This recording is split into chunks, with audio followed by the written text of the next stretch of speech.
आप सुनते होंगे ना मोदी जी का गारंटी।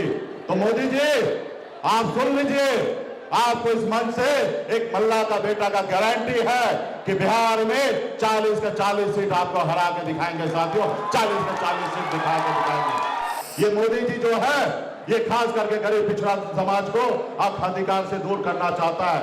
आज देश में नफरत की राजनीति कर रहा है, आज देश में जाति धर्म के नाम पे लड़ाया जा रहा है। तो भाजपा अगर पहाड़ है तो ये मल्ला का बेटा दशरथ मांझी है। जब तक तोड़ेंगे नहीं तब तक भाजपा को छोड़ेंगे नहीं साथियों, तब तक छोड़ेंगे नहीं।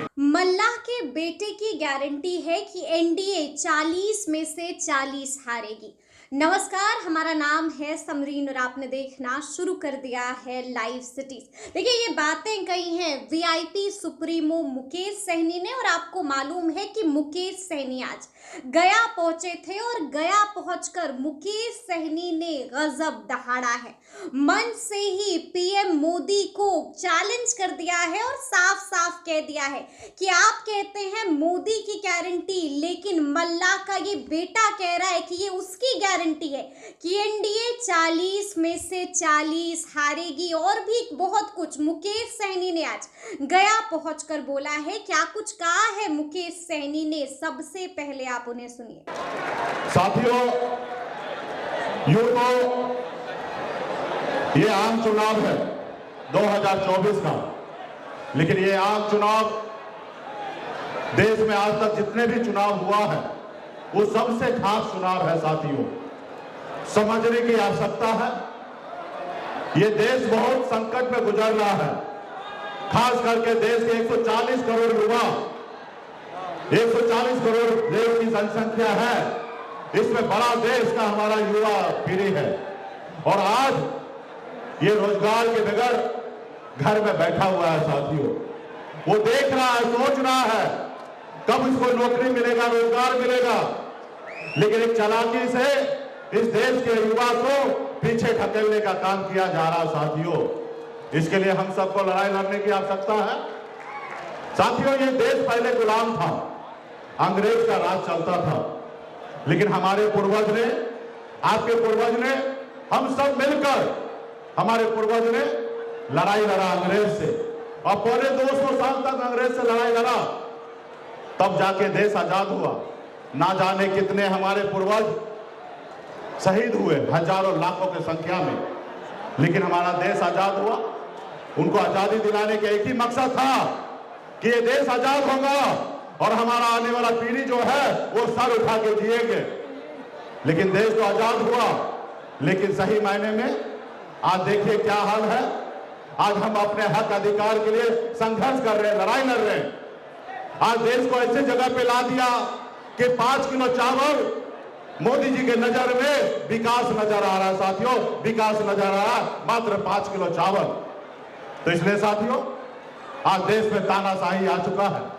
आज हमारे पूर्वज ने देश को इसलिए आजाद नहीं दिलाया कि आज हम सर झुका के जिए। तो इसलिए साथियों, हम सभी को अपने हक अधिकार के लिए लड़ाई लड़ना चाहिए।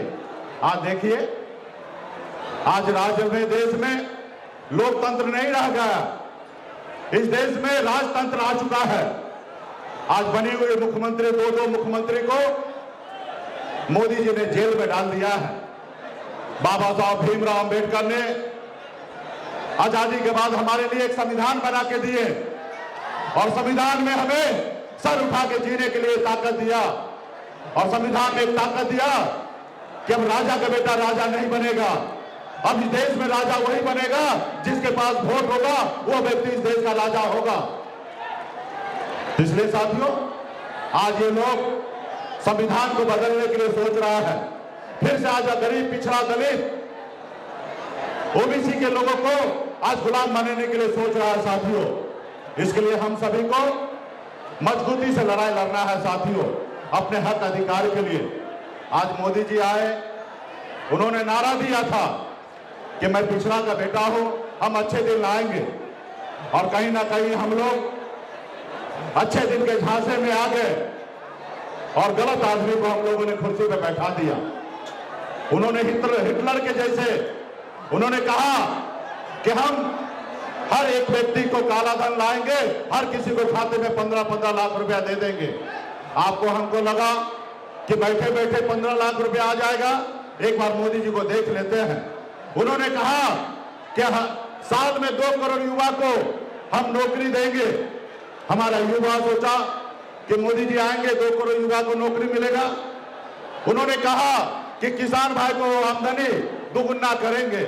हमारे किसान भाई ने कहा कि भाई मोदी जी आएंगे तो किसान का दाई दुगुना होगा।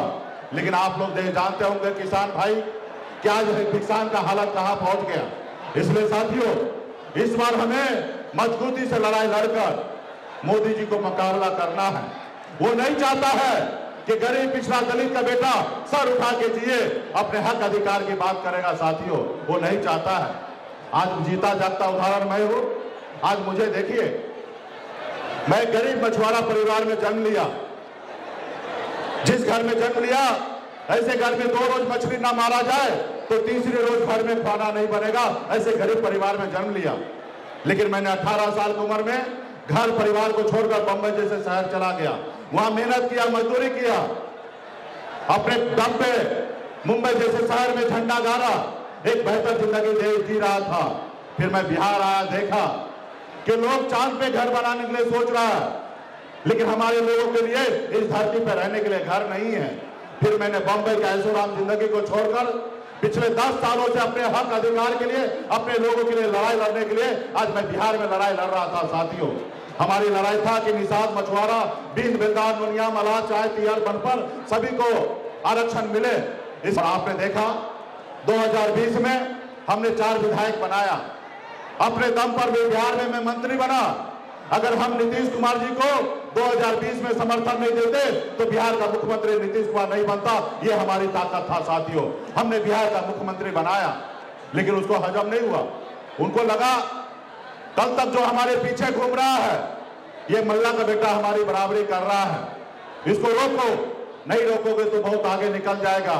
और उन्होंने एक षड्यंत्र के तहत हमारे विधायक को खरीद लिया, हमारी पार्टी को तोड़ दिया, हमें सरकार से बाहर कर दिया, फिर हमें रोड पे ला दिया। साथियों, वो नहीं चाहता कि किसी गरीब का बेटा सर उठा के जिएगा। साथियों, इसलिए साथियों, मजबूती से लड़ाई लड़ना है। और खास करके यहाँ पे वीआईपी पार्टी के जितने भी नेता है, पार्टी के सपोर्टर है, आप सभी से आग्रह करता हूं कि मजबूती से लड़ाई लड़िए। ये मोदी जी जो है, ये खास करके गरीब पिछड़ा समाज को हक अधिकार से दूर करना चाहता है। आज देश में नफरत की राजनीति कर रहा है।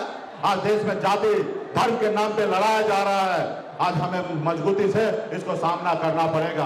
तो इसलिए इस बार मल्ला का बेटा का गारंटी है। साथियों, आप सुनते होंगे ना मोदी जी का गारंटी, तो मोदी जी आप सुन लीजिए, आपको इस मंच से एक मल्ला का बेटा का गारंटी है कि बिहार में 40 का 40 सीट आपको हरा के दिखाएंगे। साथियों, 40 का 40 सीट दिखा के दिखाएंगे। इसलिए साथियों, अगर भाजपा अगर पहाड़ है तो ये मल्ला का बेटा दशरथ मांझी है। जब तक तोड़ेंगे नहीं तब तक भाजपा को छोड़ेंगे नहीं। साथियों, तब तक छोड़ेंगे नहीं। ये मल्ला का बेटा को लगता है फ्लावर समझ रहा था। ये मल्ला का बेटा फ्लावर नहीं है, ये फायर है। पुष्पा फिल्म वाला फायर है। आपको आने वाला समय में 2024 में भी दिखाएंगे और 2025 में हम अपने तेजस्वी यादव जी के नेतृत्व में बिहार में सरकार बनाएंगे। अब मजबूती से जो सिलसिला बिहार में तेजस्वी जी यादव से चलाए थे युवा को नौकरी देने का, वो आने वाला समय में ये सिलसिला मजबूती से चलते रहेगा। साथियों, इसलिए मजबूती से पार्टी के सभी कर्मठ साथी और हमारे महागठबंधन के जितने भी योद्धा हैं, माता बहन है, सभी से हाथ जोड़ कर अपील करता हूं कि मजबूती से इस मोदी जी को उखाड़ कर फेंकिए और अपने संविधान, अपने विचारधारा वाले सरकार को दिल्ली में लाने का काम कीजिए। बहुत बहुत धन्यवाद सभी साथी। तो सुना आपने क्या कुछ कहा है मुकेश सहनी ने। देखिए, आपको मालूम है कि गया का रण जीतना इस बार आसान नहीं होगा, क्योंकि आपको मालूम है कि गया में जहां एक तरफ एनडीए के प्रत्याशी हैं जीतन राम मांझी, वहीं दूसरी तरफ महागठबंधन से प्रत्याशी हैं कुमार सर्वजीत, यानी कि इस बार कड़ी टक्कर है। तो देखना होगा कि आखिर गया फतेह कौन करता है। तो ये पूरी जानकारी आपको कैसी लगी है, कमेंट करके हमें जरूर बताइएगा। तो इस तरह के तमाम अपडेट्स के लिए ऐसे ही हमारे साथ बने रहिएगा और देखते रहिएगा लाइव सिटीज। बहुत शुक्रिया।